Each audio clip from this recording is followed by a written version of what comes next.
Hello, প্রত্যেকদিন video দিতে পারছি না, খুব করে চাইছি দেওয়ার, কিন্তু সময় হয়ে উঠছে না। যদিও সময়ের শুধু দোষ নয়, দোষটা আমারও রয়েছে, কারণ মানুষ চাইলে কি না কি করতে পারে, সবকিছুই নিজের ইচ্ছার উপর নির্ভর করে।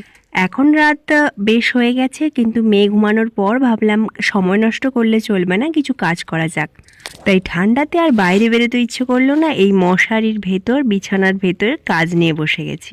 বেশ কয়েকটা পরপর ক্রচেটের কাজ করলাম, উল দিয়ে অনেক কিছু বানালাম, কিন্তু রিসেন্ট আর ওই যে আমার এক কাজ সবসময় করতে ভালো লাগে না, ওটা করতে ইচ্ছে করছে না। কয়েকটা ব্লাউজও অনেক দিন ধরে পড়েছিল, করার প্ল্যান ছিল, করা হচ্ছিল না, তাই ওটাই করতে বসে গেছি।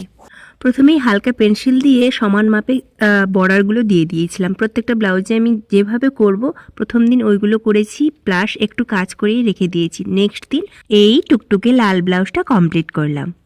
একদম ভরাট করে পিঠে হাতে কলকা দিয়ে এই ব্লাউজটা কমপ্লিট করেছি।